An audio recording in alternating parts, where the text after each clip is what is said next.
What's up, guys? Orca's here, and today we have another video. It feels like it's been a really long time since I made a video, but it hasn't. I've been on my normal schedule with one video on like Wednesday or Thursday and one video on Sunday, but it feels like I've been a lot farther away for some reason. I don't know why, but anyway, today we got the Dover race review, and I honestly think this was a pretty good race despite what people seem to think online. But I thought this was like a better short track race. Was this like a mile?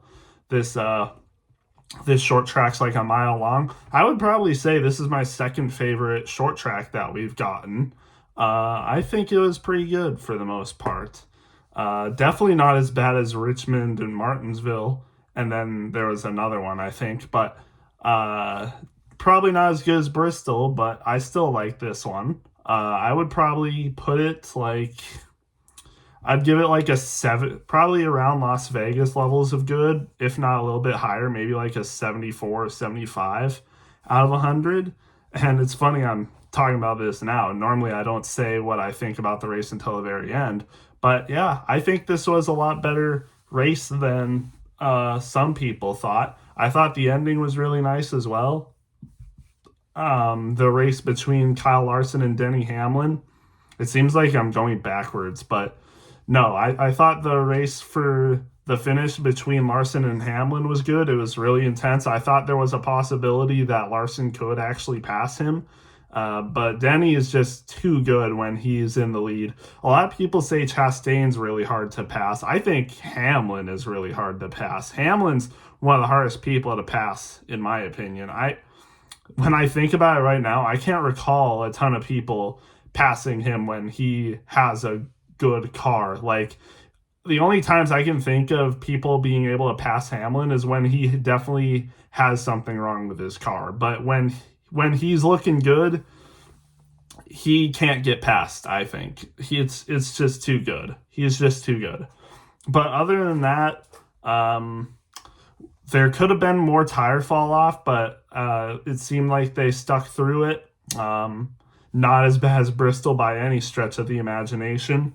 But stage one, pretty decent. We had a couple cautions. I remember Brad spinning out to end the stage for stage one, and that was the stage that Martin Truex won, one of his stage wins, which is nice.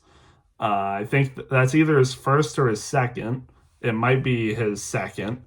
And then for stage two, Larson won it, and that's his 6th stage win. And what I saw is Larson has 6 stage wins. The second highest someone has is 2. So Larson has 6 stage wins, and then the second highest person for stage wins is someone with 2, and I'm pretty sure it's a tie between drivers, probably like Byron, Hamlin, maybe something like that. But yeah, Larson's just dominant, man.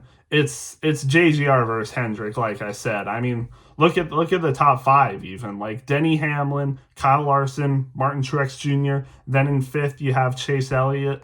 Then you have Alex Bowman in 8th and Ty Gibbs in 10th. So like three drivers from each team were in the top 10. Like 3 JGR drivers and 3 Hendrick drivers all in the top 10. And I will get to the other 2 that didn't make it.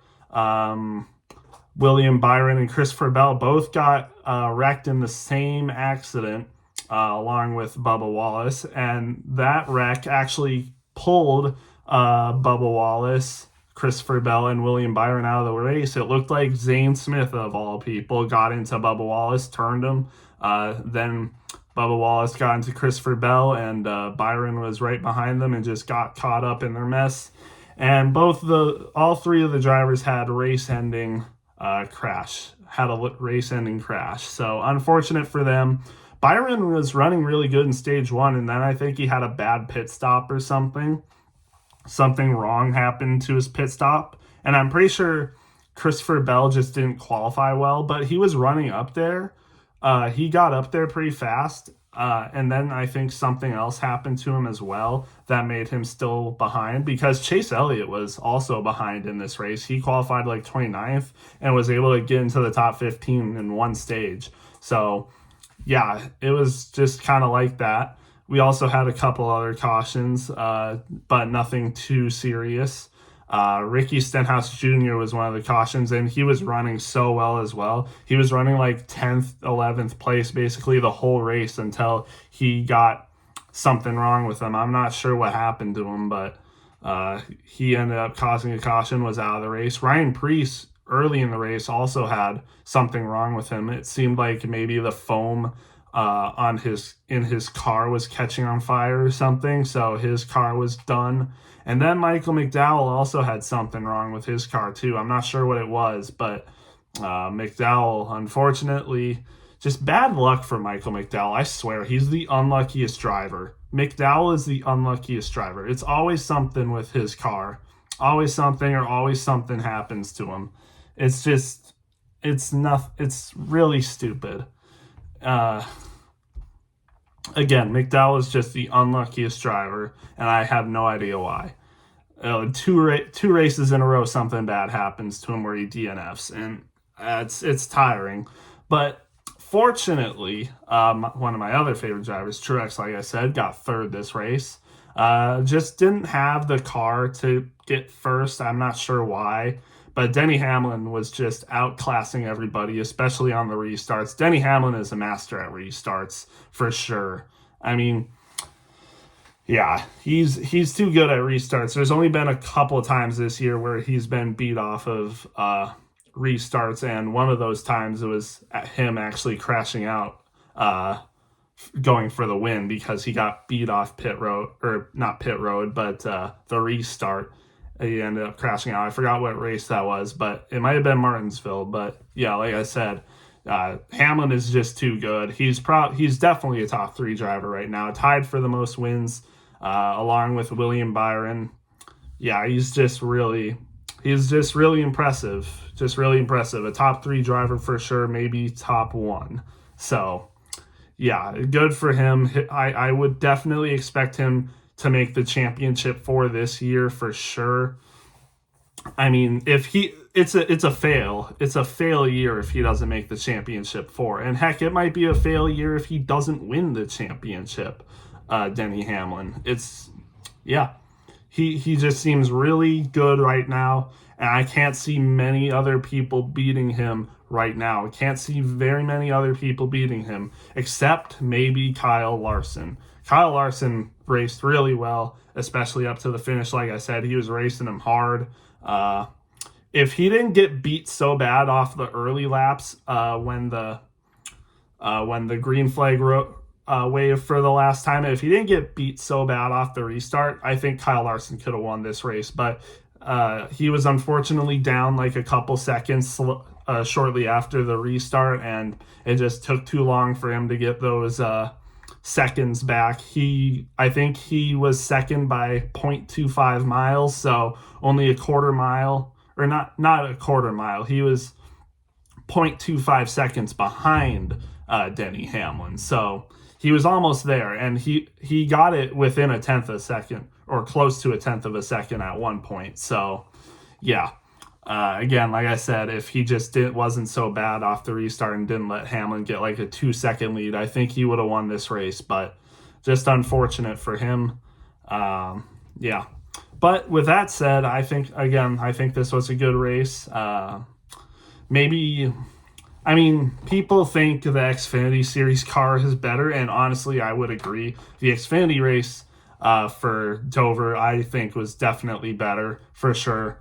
But again, these next-gen cars just aren't good at short tracks. We've seen that. I mean, I said this was a decent race, but I feel like every race in the Cup Series, most of them anyway, should be above an 80%. I truly think that. I think most races in the season should be above an 80%, and I don't think that's too much to ask for. So I definitely think we do need some changes to the car. they just race too good. They're too clean. And that's not what people want to see. People don't want to see perfect cars. People want to see good action, some good passes, some good racing. We don't want to see people just racing perfectly and getting ahead by 2 seconds and making things basically impossible to pass. Like, we don't want that. We want people to be able to pass. We want people to be able to race like crazily. Like, we don't want to see perfect racing where they just make the corners perfectly and again get ahead by 2 seconds and there's barely any passing. We don't want to see that. We want to see, again, good racing where people are like side by side, like honestly close to pack racing where they're always side by side. But that's just how I feel. Again, though, I do think this is a good race, but I do think they can improve the short track and basically all the other tracks besides super speedways for sure. But that's just me. People might disagree with that, but that's okay. I'm going to get to the standings now for the race. Denny Hamlin, like I said, also obviously won this race. Kyle Larson in second, Truex in third. Someone I didn't talk about, though, Kyle Busch gets fourth. He won the pole yesterday and ends up with a fourth place finish. He was running in the top 10 basically the entire day, so good for him. Gets fourth place finish. Would have liked to see him get the win there, but fourth isn't bad. Top 5, not bad. Chase Elliott also got fifth, like I mentioned. So Cousins' favorite driver gets fifth, and one of my favorite drivers gets third. So pretty good day overall. And then to make it better, a Stewart-Haas driver gets sixth place. Noah Gragson. He was running in the top 5 for actually a good amount of the stage. Slipped back a couple positions towards the end, but still sixth place finish. Nothing to complain about. Ryan Blaney also gets seventh. Crazy that the best finishing Ford today was Noah Gragson of all people. That's pretty crazy, but Ryan Blaney finishes seventh behind him. Alex Bowman, like I said, gets a top 10 finish along with Ty Gibbs in 10th, but Daniel Hemrick gets a 9th place finish. That's got to be his best finish that he's ever had that didn't come in a super speedway. Daniel Hemrick, 9th place. He stayed out after there was a caution or something. Or before a caution struck when everyone else pitted on green flag laps, but then there was a caution. So since he stayed out, he got some good position. He got some good position and got 9th place finish. So good for Daniel Hemrick. I mean, again, great finish for him. And then Ty Gibbs, like I said, in 10th. Tyler Reddick, who won Talladega last week, gets an 11th place finish. Just didn't have the car. He was looking really good at the start, though, but just couldn't hold on to it. Just got behind, I guess, but it's all right. Not bad still for Tyler Reddick. Still definitely one of the best drivers in the Cup Series for sure. Ross Chastain with 12th. Not much to say. AJ Allmendinger, part-time driver for Colleague, gets 13th, so not bad. Colleague actually ran pretty good today. So Daniel Hemrick, the full-time Colleague driver, gets 9th, and AJ Allmendinger, part-time Colleague driver, gets 13th. Again, Eric Estep said this, but it's just kind of sad to not see Allmendinger run full-time this year. But I think he would be a really good... I mean, he always was a pretty decent Cup Series driver and still is. So unfortunate to see him not in full-time, but it's still good to see him race once in a while. After him, we got a streak of 4 drivers from 14th to 17th. Got Josh Berry, Austin Cindric with top 15, not terrible. Joey Logano, and then Chris Buescher in 17th. Again, long list of 4 drivers there. Would like to see more Fords in the top 10. We only had Blaney and Gragson, but, the Ford has just been underperforming compared to its Chevy and Toyota counterparts, but maybe they'll find it soon, but we'll see. Suarez with the 18th, Briscoe with the 19th. I'm not sure what happened with him, but he was running in the top 10, but then just fell back. I'm not sure what happened, but I don't know. Top 20 finish for him, still not terrible. John Hunter Nemechek, 20th, LaJoie, 21st, host of our 22nd, so 2 Spire teammates right next to each other. Justin Haley, 23rd. I think this is where we start to see people finishing laps down, and it actually might have started with like Daniel Suarez or Chase Briscoe, who might have finished one lap down, but now we're seeing a ton of people finishing laps down. Zane Smith also in 24th. Corey Heim replacing Eric Jones for the week and might be replacing him for a couple more weeks based on Jones' injury. But Corey Heim gets a 25th place finish. Not bad. He beats out a lot of other drivers that didn't wreck. So not bad for him. Beats out Harrison Burton, who gets 26th. Austin Dillon, 27th. Not a good day for him. But, just happens. Jimmy Johnson, who runs part-time as well, gets a 28th place finish at one of his better tracks, Dover. Kaz Gralla, who had a hard hit in practice, ends up getting 29th in a backup car, so not terrible.